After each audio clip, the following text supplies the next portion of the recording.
Hello नमस्कार दोस्तों। तो आज हमारे फर्स्ट लेसन में आपका स्वागत है। ये हमारी क्लासेस चल रही है द गोल्डन स्वर म्यूज़िक एकेडमी की तरफ से। यहाँ पर आपको संगीत की सारी थ्योरी आप लोगों को पढ़ाई जाएगी, जो कि EMRS हो गया, BPSC 4 हो गया, KVS NVS, इन सबों चीज़ों के लिए हम लोग तैयारी करवाते हैं। और यहाँ पे क्लासेस आपकी आज फर्स्ट क्लासेज है संगीत का। आज हम लोग पढ़ाएंगे संगीत का इतिहास के बारे में। तो ये क्लासेज है, पूरा थ्योरी क्लासेज है। अब हम लोग को सबसे पहले हम संगीत के इतिहास के बारे में पढ़ाते हैं।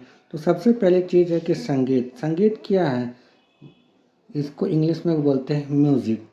तो गीतम वाद्यम तथा नित्यम त्रयम संगीत मुख्यतः अर्थात गायन, वादन एवं नृत्य तीनों कलाओं का समावेश ही संगीत की परिभाषा को पूर्ण करता है। कहने का अर्थार्थ है कि जो तीनों चीज़ों का समावेश, मतलब कि गायन हो गया, वादन हो गया और नृत्य हो गया, तीनों चीज़ों का समावेश ही संगीत की परिभाषा को पूर्ण करती है। तीनों कलाएं स्वतंत्र होते हुए भी एक दूसरे के पूरक है। मतलब क्या कि तीनों कला क्या है, स्वतंत्र है, लेकिन फिर भी क्या है, वो लोग एक दूसरे से जुड़े हुए हैं। भारत की लगभग सभी सभ्यताओं में संगीत का अत्यधिक महत्व रहा है। हमारा जो भारत है, भारत ऐसे देश में संगीत का क्या है, बहुत ही महत्वपूर्ण। तो आगे हम लोग बढ़ते हैं। तो धार्मिक एवं सामाजिक परंपराओं में संगीत का प्रचलन प्राचीन काल से रहा है। अब जो हमारे जो धर्म हो गया, फिर समाज हो गया, इन सबों में भी संगीत का क्या है, प्राचीन काल से ही चला आ रहा है।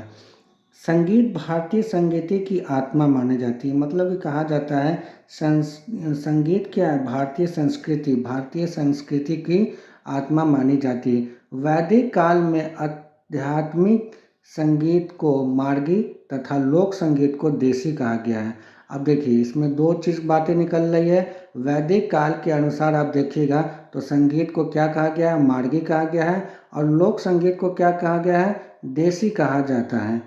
भारत काल में प्रबंध गान प्रचलित था। भारत काल में क्या था, कौन सा गान प्रचलित था, तो प्रबंध गान प्रचलित था। कालांतर में यही शास्त्रीय और लोक संगीत के रूप में क्या हुआ, परिवर्तित हुआ। कालांतर में यही क्या हो गया, शास्त्रीय संगीत और लोक संगीत के रूप में परिवर्तित हो गया। अब हम बात करेंगे संगीत की उत्पत्ति।